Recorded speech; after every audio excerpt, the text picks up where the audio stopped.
அனைவருக்கும் காலை வணக்கம். எல்லாருக்கும் ஆடியோ, வீடியோ கிளியரா இருக்கும் அப்படின்றத நம்புறேன். வீடியோ பார்த்துட்டு இருக்கவங்க மறக்காம லைக் பண்ணுங்க. இதான் நம்ம சேனலுக்கு ஃபர்ஸ்ட் டைம் வந்தீங்கன்னா சப்ஸ்கிரைப் பண்ணுங்க. அது மட்டும் இல்லாம இந்த வீடியோவ உங்க ஃப்ரெண்ட்ஸ்க்கும் ஷேர் பண்ணுங்க. ஓகேவா? இந்த வீடியோல என்ன பார்க்க போறோம் அப்படின்னு கேட்டா, ஜூன் 9க்கான கரண்ட் அஃபேர்ஸ் அப்படின்ற வீடியோ தான் இன்னைக்கு நம்ம பார்க்க போறோம். ஓகேவா? இதுக்கப்புறம் நம்ம ஒவ்வொரு நாளும் என்ன கேட்டா, டெய்லியும் கரண்ட் அஃபேர்ஸ் அப்படின்றது நம்ம உங்களுக்கு குடுக்க போறோம். அதுக்கு முன்னாடி இல்ல. இதுக்கு முன்னாடி நடந்த கரண்ட் அஃபேர்ஸும் என்ன பண்ண போறோம் அப்படின்னு கேட்டா, மந்த்லி கரண்ட் அஃபேர்ஸா நம்ம உங்களுக்கு தொகுத்து நம்ம குடுக்க போறோம். ஓகேவா? வீடியோ பார்த்துட்டு இருக்க மறக்காம லைக் பண்ணுங்க. இதான் நம்ம சேனல் ஃபர்ஸ்ட் டைம் வந்தீங்கன்னா சப்ஸ்கிரைப் பண்ணி வச்சுங்க. ஓகேவா? இன்னைக்கான கரண்ட் அஃபேர்ஸ்ல முக்கியமான ஒரு விஷயம் என்னன்னு கேட்டீங்கன்னா, நாளைக்கு ஜூன் 10ல இருந்து என்ன சொல்றாங்க அப்படின்னு கேட்டா, ஜவஹர்லால் நேருவை முந்தி தொடர்ந்து அதிக நாட்கள் தேர்ந்தெடுக்கப்பட்ட பிரதமராக பணியாற்றியவர் என்ற வரலாற்று சாதனை படைக்கக்கூடியவர் யாருன்னு கேட்டா, எல்லாருக்கும் தெரிஞ்சதுதான். நம்மளுடைய பிரதமர் யாருன்னு கேட்டா, திரு நரேந்திர மோடி அவர்கள் தான்.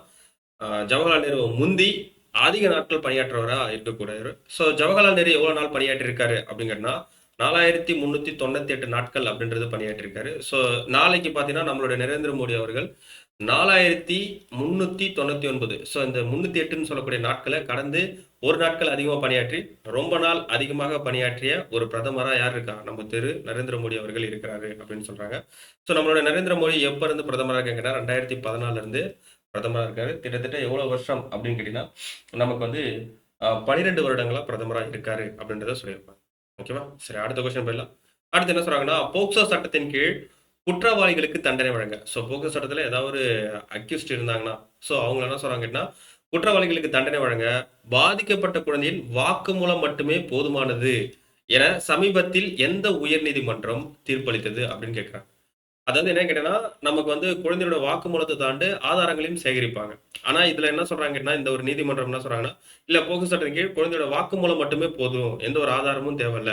அந்த வாக்குமூலம் நமக்கு நம்பகத்தன்மை குடுத்தாலே நீங்க என்ன பண்ணலாம், அதுக்கு தீர்ப்பு குடுக்கலாம் அப்படின்றத சொன்னது. எந்த உயர்நீதிமன்றம் அப்படின்னு கேட்டா, அலகாபாத் உயர்நீதிமன்றம். ஓகேவா? சரி, அடுத்து போயிடலாம். அடுத்து என்ன கேட்டா, சீருடை பணியாளர் தேர்வில் திருமணத்துக்கு முந்தையான உறவு குறித்து உயர்நீதிமன்றம் என்ன தீர்ப்பளித்தது அப்படின்றத கேட்கிறாங்க. ஓகேவா? அந்த சீருடை பணியாளர் தேர்வுல திருமணத்துக்கு முந்தைய உறவு இருக்கக்கூடாது அப்படின்ற மாதிரி சொல்லியிருந்தாங்க. ஆனா இது என்ன சொல்றாங்கன்னா, அது ஒரு நட்பண்புக்கான களங்கம் எதுவும் ஏற்படுத்துறது இல்ல அப்படின்றத மென்ஷன் பண்ணியிருக்காங்க. ஓகேவா? அடுத்தது போயிடலாம். அடுத்தது, பெண் பாதுகாப்பிற்காக தமிழ்நாடு முதலமைச்சரால் தொடங்கப்பட்ட சிறப்பு அதிரடி படையின் பெயர் என்ன அப்படின்னு கேட்பாங்க. என்ன கேட்டா, சிங்கப்பெண் அதிரடி படை திட்டம். ஓகேவா? பெண் பாதுகாப்புக்காக நம்ம தமிழ்நாடு முதலமைச்சர் சி ஜோசப் விஜய் அவர்களால் ஆரம்பிக்கப்படக்கூடிய. ஓகேவா?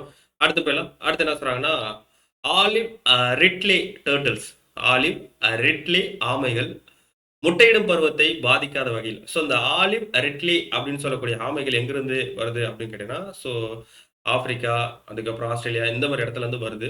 இந்த ஆமைகள் எங்கன முட்டையிடுது அப்படின்னு கேட்டா, நம்ம மெரினா பீச்ல முட்டையிடுது. ஓகேவா? அந்த பருவத்தை பாதிக்காத வகையில் மெரினா கடற்கரையில் எத்தகைய விலக்குகளை அமைக்க சென்னை மாநகராட்சி திட்டமிட்டுரும். அந்த முட்டையிடுறத பாதிக்காத வகையில எந்த வகையான விளக்குகள் அப்படின்னு கேட்டா, சோலார் பேஸ்டு மில்ட் லைட்டனிங் அப்படின்னு சொல்லக்கூடிய விளக்குகள், சூரிய சக்தி அடிப்படையிலான மின் விளக்குகள் அப்படின்றது பொருத்தப்படுது அப்படின்றது சொல்லியிருப்பாங்க. ஓகேவா? அடுத்தது நமக்கு 6வது கேள்வி. என்ன சொல்லியிருக்காங்க கேட்டா, இடிஹெச் சூரிச் ஆராய்ச்சியாளர்கள் எந்த இயற்பியல் முறையை பயன்படுத்தி பாரம்பரிய எல்லையை முறியடித்து சரியான சீரற்ற தன்மையை உருவாக்குனாங்க அப்படின்னு கேட்டா, குவாண்டம் பின்னல் அப்படின்னு சொல்லுவாங்க. குவாண்டம் டேங்கிள்மெண்ட். ஓகேவா? அதை பயன்படுத்தி தான் நமக்கு சொல்லியிருப்பாங்க. அடுத்து போயிடலாம். அடுத்து என்ன சொல்றாங்கன்னா, 2026, 27 ராபி பருவத்தில், ராபி பருவத்துல என்ன சொல்றாங்கன்னா, எந்த ஒட்டுண்ணிகளை அழிக்க இமிடோசோலினோன் எதிர்ப்பு, அதாவது ஐஎம்ஐ ரெசிஸ்டன்ட் சொல்லக்கூடிய கடுகு கலப்பினங்களை இந்தியா பயிரிட உள்ளது. எந்த கடுகு கலப்பினம் அப்படின்னு கேட்டா, ஓரோ பாஞ்சோ.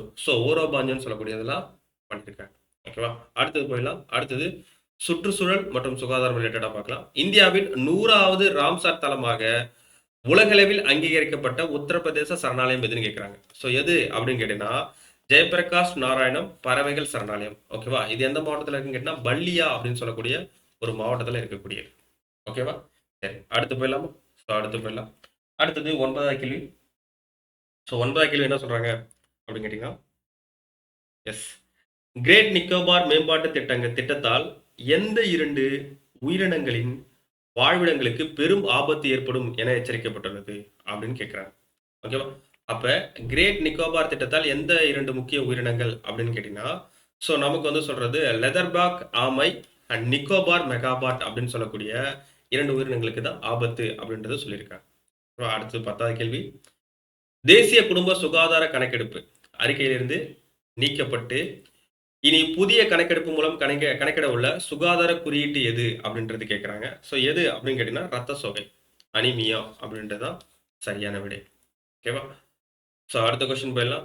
ஸோ இன்டர்நேஷனல் லெவலில் இந்தியா ஓமன் இடையே விரிவான பொருளாதார கூட்டண்மை ஒப்பந்தம் எப்போது அமலுக்கு வந்தது அப்படின்றது கேட்குறாங்க. ஸோ எப்போ அமலுக்கு வந்தது அப்படின்னு கேட்டிங்கன்னா ஜூன் 1, 2026. ஓகேவா? ஜூன் 1, 2026 அப்படின்றத சொல்லியிருக்காங்க. ஓகேவா? ஸோ ஏன் அப்படின்னு கேட்டிங்கன்னா வர்த்தக முதலீட்டை அதிகரிக்கிறது. ஓகேவா? ஸோ இந்தியாவில இருந்து என்ன பண்ணுறோம்னா எவ்வளோ ஏற்றுமதி பொருட்கள் ஏற்படுத்துகிறோம் அப்படின்னு கேட்டிங்கன்னா 99.38% ஏற்றுமதி பொருட்களை அனுப்புகிறோம். ஸோ அதுக்கு வந்து என்ன கேட்டால் வரி இல்லா அனுமதியை வழங்குறதுக்காக நம்ம என்ன பண்ணுறோம் கேட்டால் இந்த ஒப்பந்தம் அப்படின்றது போட்டிருக்கோம். ஓகேவா? அடுத்து போயிடலாம். அடுத்தது 12வது கேள்வி.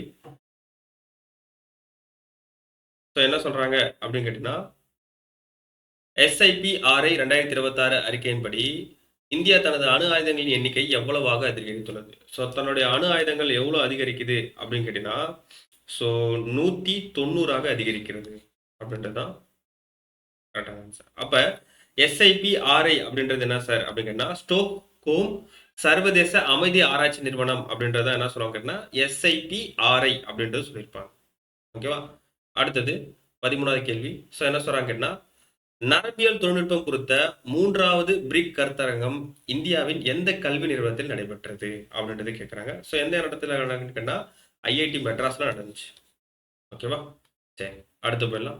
அடுத்து என்ன சொல்றாங்க அப்படின்னு கேட்டா செப்டம்பர் 2026 இந்திய நீர்வாழ் உயிரினங்கள் முட்டை மற்றும் தேனை இறக்குமதி செய்ய ஒப்புதல் அளித்துள்ள ஒன்றியம் எது அப்படின்றது சொல்றாங்க. ஓகேவா? இந்திய நீர்வாழ் உயிரினங்களுக்கு பார்த்தீங்களா அந்த உயிரினங்கள் முட்டை தேனை இதெல்லாம் இறக்குமதி செய்ய எந்த ஒன்றியம் அப்படின்னு கேட்டீங்கன்னா எஸ் ஐரோப்பா ஒன்றியம். ஐரோப்பிய ஒன்றியம் அப்படின்றதா சரியான வழி. அடுத்தது 15வது கேள்வி போயிடலாம். ஸோ என்ன சொல்றாங்கன்னா உஜ்வாலா திட்டத்தின் கீழ் மானிய விலையில் வழங்கப்படும் கேஸ் சிலிண்டர்களின் எண்ணிக்கை ஆண்டுக்கு 9லிருந்து எத்தனையாக குறைக்கப்பட்டுள்ளது. ஸோ எத்தனையாக குறைக்கப்பட்டதுன்னா ஆண்டுக்கு 9லிருந்து 4ஆக குறைக்கப்பட்டுள்ளது. அடுத்து போயிடலாம். அடுத்து 2025-26க்கான முழு நிதியாண்டிற்கான இந்தியாவின் நடப்பு நிகழ்வு பற்றாக்குறை ஜிடிபியில் எத்தனை சதவீதமாக பதிவாகியுள்ளது அப்படின்னு கேட்டா 0.6ஆக பதிவாயிருக்கு. 0.6ஆக பதிவாயிருக்கு. அடுத்து போயிடலாம். அடுத்து என்ன சொல்றாங்கன்னு கேட்டா ஸோ விருதுகள் நியமனங்கள் சம்பந்தமா பார்க்கலாம். குடியரசுத் தலைவர் திரௌபதி முர்முவால் இந்தியாவின் 2வது உயரிய விருதான அமைதிக்கான வீரத்தீர விருதான கீர்த்தி சக்காரா விருது யாருக்கு வழங்கப்பட்டது அப்படின்றது கேட்குறாங்க. ஸோ யாருக்கு வழங்கப்பட்டது அப்படின்னு கேட்டீங்கன்னா பிரசாந்த் பாலகிருஷ்ணன் அவருக்கு தான் வழங்கப்பட்டது. பிரசாந்த் பாலகிருஷ்ணன் நாயர் அவருக்கு தான் வழங்கப்பட்டது. ஓகேவா? சரி. ஸோ அவருக்கு எதுக்கு வழங்கினாங்க அப்படின்னு கேட்டிங்கன்னா ஸோ ராணுவ பள்ளியில் இணையற்ற வீரத்தையும் ஈடுபாட்டையும் வெளிப்படுத்தியதுக்காக அவருக்கு வழங்கப்பட்டதாக சொல்கிறாங்க. அடுத்தது ஸ்போர்ட்ஸ் ரிலேட்டடாக நம்ம விஷயத்தை பார்க்கலாம். அடுத்து என்ன கேட்டீங்கன்னா ஆப்கானிஸ்தானுக்கு எதிராக அறிமுக டெஸ்ட் போட்டியில் 7 விக்கெட்டுகளை வீழ்த்தி சாதனை படுத்திய இந்திய சுழற்பந்து வீச்சாளர் யாரு அப்படின்னு கேட்டீங்கன்னா யாருன்னு கேட்டீங்கன்னா மானவ் சுதர். ஓகேவா? மானவ் சுதர் அப்படின்றதான் சரியான விடை. ஓகேவா? அடுத்து போயிடலாம். அடுத்தது வந்து தினங்கள் ரிலேட்டடாக முக்கியமானதை பார்க்கலாம். உலக பெருங்குடல் தினம் ஜூன் 8 முதல் எந்த வரலாற்று மாநாட்டில் அறிமுகப்படுத்தப்பட்டது அப்படின்றது கேட்குறாங்க. ஓகேவா? உலக பெருங்குடல் தினம் வந்து ஜூன் 8 நேற்று தான். ஸோ முதன்மை எந்த வரலாற்று மாநாட்டில் அறிமுகப்படுத்தப்பட்டது அப்படின்னு கேட்டா ஸோ 1992 புவி உச்சி மாநாட்டில் தான் அறிமுகப்படுத்தப்பட்டது. ஓகேவா? அடுத்து போயிடலாம். ஸோ அடுத்து என்ன சொல்றாங்க கேட்டா ஆங்கிலேயருக்கு எதிராக உலகுக்கான் அதாவது மாபெரும் கிளர்ச்சின்னு சொல்லுவாங்க.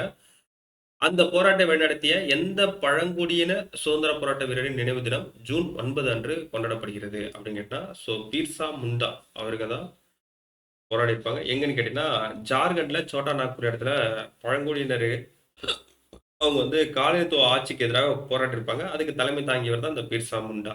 ஓகேவா? ஓகே. ஸோ இது வரைக்கும் நம்ம என்ன பார்த்துருக்கோம் கேட்டா இன்னைக்கான இதுல இருந்து ஒரு 20 கேள்விகள் அப்படின்றது பார்க்குறோம்.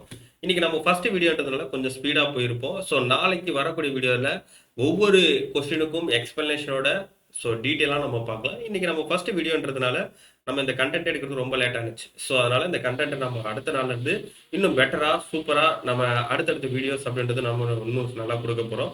ஸோ அதனால வீடியோ பார்த்துட்டு இருக்க மறக்காம லைக் பண்ணுங்க, சப்ஸ்கிரைப் பண்ணுங்க. இதான் நம்ம சேனலுக்கு வந்தீங்கன்னா மறக்காம பெல் ஐக்கான கிளிக் பண்ணி வச்சுங்க. ஓகேவா? இந்த வீடியோவை உங்க ஃப்ரெண்ட்ஸுக்கும் ஷேர் பண்ணுங்க. மீண்டும் இதே மாதிரி ஒரு அடுத்த வீடியோல பார்க்குறேன். அனைவருக்கும் நன்றி.